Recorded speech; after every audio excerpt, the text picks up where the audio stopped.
Assalamualaikum dan salam sejahtera bersama saya Luqman Muhammad dalam Koresponden TVS yang akan membawakan kepada anda perkembangan dari luar negara bersama saudara Alfian Zaini yang berada di Amerika Syarikat. Untuk 15 minit sahaja, pastinya medium Koresponden TVS ini membawakan perkembangan terperinci lagi komprehensif kepada penonton di luar sana. Assalamualaikum dan apa khabar Encik Alfian? Bagaimana keadaan cuaca di sana? Waalaikumsalam.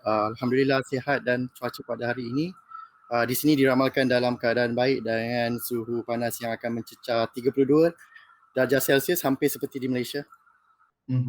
Baik Encik Alfian, topik kita untuk minggu ini.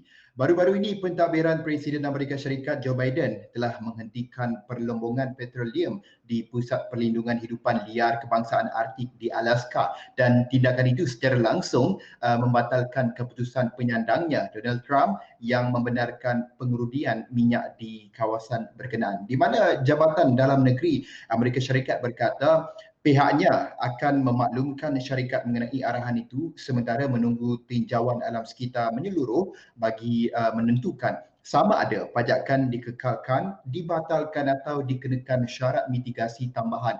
Dan pengumuman itu pastinya memberi tamparan kepada usaha syarikat minyak yang sekian lama untuk melakukan pengurudian di wilayah sensitif itu. Dan apakah kesan yang kalau dari pandangan Encik Alfian sendirilah terhadap langkah dan tindakan Joe Biden itu?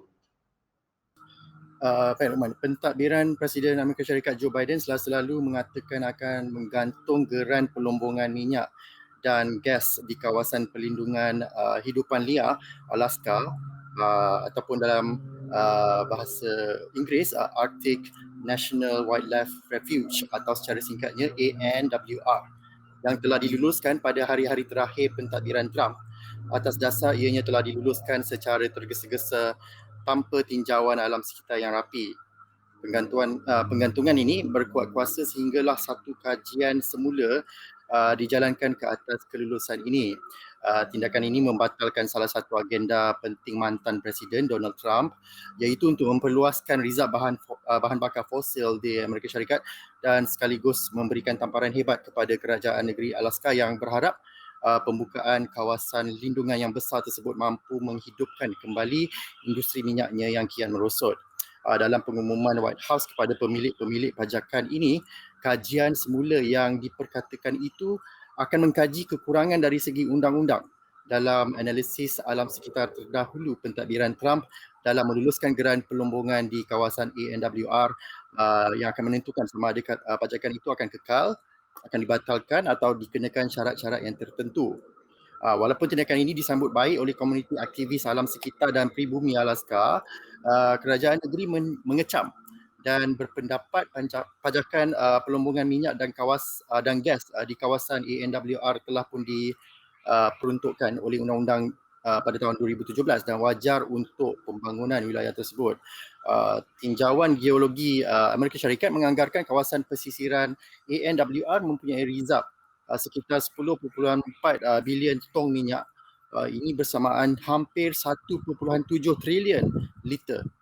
Tindakan itu adalah usaha terbaru oleh Biden untuk menyekat aktiviti minyak dan gas di tanah awam yang merupakan sebahagian daripada agenda yang lebih luas untuk mengurangkan kesan karbon ekonomi Amerika Syarikat dalam memerangi perubahan iklim sejagat. Beliau juga menghentikan semua pajakan eksplorasi minyak dan gas yang terbaru di tanah dan perairan persekutuan, sumber 1/4 daripada petroleum negara. Baik Encik Alfian, dan seterusnya Encik Alfian, pelbagai insentif bakal diterima penduduk di Amerika Syarikat jika mereka mengambil suntikan vaksin COVID-19 termasuk tiket sukan, minuman keras dan jagaan anak secara percuma. Presiden Joe Biden mengumumkan bulan untuk bertindak atau month of action bagi menggesa lebih ramai rakyat Amerika mengambil vaksin sebelum cuti musim panas 4 Julai depan. Dan program vaksinasi di Amerika Syarikat kini menghampiri sasaran yang diletakkan Biden sebelum ini untuk memvaksinkan sekurangnya 70% populasi menjelang Hari Kebangsaan negara itu. Adakah Encik Alfian melihat habuan tersebut mampu untuk memujuk segelintir rakyat untuk cepat-cepat mendaftar dan menerima suntikan vaksin menjelang Julai depan? Encik Alfian. Baik Luqman, pertama sekali saya berpendapat ianya agak mengecewakan apabila Presiden Biden terpaksa melaksanakan langkah memujuk ini di sini, di mana rakyat boleh mendapatkan vaksin secara percuma tanpa menunggu di kedai-kedai ubat di kawasan kejiranan masing-masing. Sedangkan ketua-ketua di negara lain bertungkus lumus untuk mendapatkan vaksin untuk rakyat mereka yang terdesak untuk mendapatkannya. Biden mengumumkan insentif vaksinasi baru ini adalah satu usaha untuk jangkauan yang lebih jauh dalam mendidik rakyat mengenai keselamatan dan keberkesanan vaksin dan langkah-langkah baru untuk mempermudahkan mereka untuk mendapatkan suntikan. Presiden menetapkan matlamat baru pada bulan lalu untuk memberikan sekurang-kurangnya 1 dos vaksin COVID-19 kepada 70% ataupun 160 juta populasi golongan dewasa mendapat vaksin sepenuhnya pada atau sebelum 4 Julai ini bersamaan dengan Hari Kebangsaan Amerika Syarikat. Sehingga pagi Rabu lalu, data Pusat Kawalan dan Pencegahan Penyakit Amerika Syarikat iaitu CDC menunjukkan 62.8% rakyat dari golongan dewasa telah pun menerima sekurang-kurangnya 1 dos, di mana 133.5 juta daripadanya telah pun mendapat vaksin sepenuhnya. Dari statistik dan insentif terbaru ini, saya merasakan tidak mustahil untuk Amerika Syarikat mencapai aspirasi tersebut dalam masa sebulan ini. Baik, terima kasih Encik Alfian. Kita berehat seketika dan kembali selepas ini.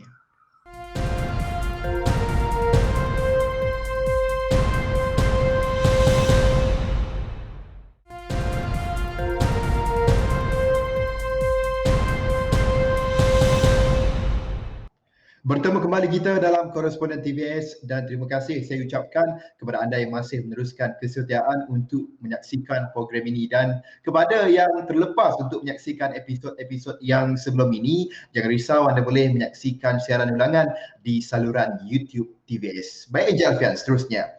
Ketua Tabung Kewangan Antarabangsa IMF dan Bank Dunia menggesa kumpulan 7 negara maju G7 untuk mengakhirkan lebihan vaksin COVID-19 masing-masing, dan proses itu diyakini dapat mempercepatkan program inokulasi di negara membangun dan dunia ketiga, manakala penghilang pula boleh meningkatkan pengeluaran mengikut keperluan. Dalam kenyataan bersama kepada G7, pengarah urusan IMF Kristalina Georgieva dan Presiden Bank Dunia David Malpass turut meminta semua pihak berkaitan untuk bersikap telus. Dan bagaimana Encik Alfian melihat perkara ini? Baik Roman, dengan pelbagai vaksin COVID-19 yang berkeberkesanan tinggi dalam pengedaran, negara-negara berpendapatan tinggi telah membeli bekalan awal untuk masa yang akan datang. Jumlah yang dibeli dapat memvaksinasi populasi mereka berkali-kali ganda, menganggap 2 dos bagi setiap orang.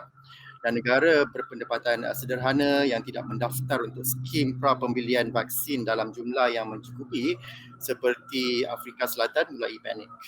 Tetapi jika kita mengetepikan siapa yang memiliki vaksin sekarang, jumlah vaksin yang telah dibeli secara menyeluruh sudah pun mencukupi untuk memberikan gambaran bahawa sekurang-kurangnya 1 dos ke seluruh dunia sepatutnya mampu diberikan.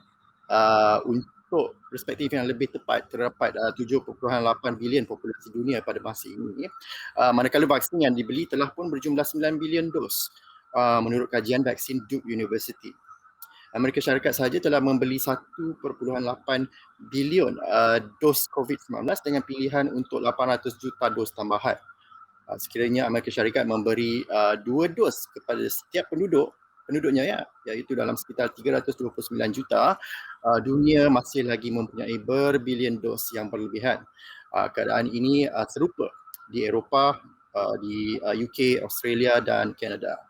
Pentadbiran Amerika Syarikat telah meluluskan peruntukan sebanyak $4 bilion di Kongres untuk Gavi, iaitu satu badan pakatan vaksin sejagat, dalam memastikan dunia ketiga mendapat bekalan vaksin yang mencukupi. Namun isu yang penting dari dana ialah cara pengedaran lebihan vaksin ini harus dipantau dengan lebih terancang oleh broker-broker atau pengantara-pengantara yang bertauliah. Tindakan kolektif dan bersepadu akan tetap diperlukan untuk melakukan usaha besar ini. Komitmen perkongsian vaksin negara berpendapatan rendah dan sederhana harus menjadi agenda utama dalam pertemuan demokrasi G7 dan D10 yang akan diadakan di UK akhir tahun ini sekiranya tidak lebih awal. Baik, seterusnya, Facebook telah menggantung akaun bekas Presiden Amerika Syarikat iaitu Donald Trump untuk tempoh 2 tahun kerana melanggar peraturan platform di dalam insiden serangan penyokongnya di Capitol Amerika Syarikat awal tahun ini. Dan Naib Presiden Hal Ehwal Global Facebook, Nick Clegg, menegaskan Trump perlu dikenakan tindakan tegas kerana kesalahan yang dilakukan adalah amat serius. Mungkin Encik Alfian mempunyai maklumat mengenai perkara ini. Luqman, dalam satu kenyataan Nick Clegg iaitu Naib Presiden urusan global Facebook mengatakan syarikat itu mengumumkan tarikh akhir penaguhan Trump sebagai satu tindak balas terhadap kritikan dari lembaga pengawasannya. Trump yang diadili oleh Dewan Perwakilan dengan tuduhan menghasut pemberontakan pada bulan Januari lalu mendapati akaun Facebook dan Instagramnya digantung sehari sahaja selepas sekumpulan penyokongnya menyerbu Capitol Amerika Syarikat dalam usaha untuk menyekat keputusan undian yang bakal menunjukkan bahawa Joe Biden telah mengalahkan beliau dalam pilihan raya pada 3 November yang lepas. Facebook mengatakan lagi bahawa walaupun setelah penangguhan 2 tahun tersebut selesai, syarikat itu akan memantau akaun Trump dan boleh memutuskan untuk melarangnya secara kekal dari platform tersebut.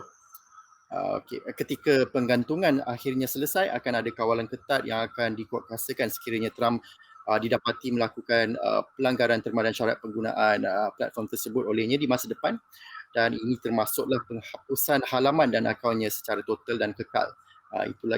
Itulah kata Encik Clegg lagi dari Facebook.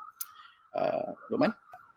Baik, terima kasih Encik Alfian atas perincian menyeluruh untuk episod minggu ini. Dan kepada penonton, topik apa yang kita akan kupaskan pada episod akan datang, sama-sama kita nantikan dalam Koresponden TV Ace. Assalamualaikum dan jumpa lagi.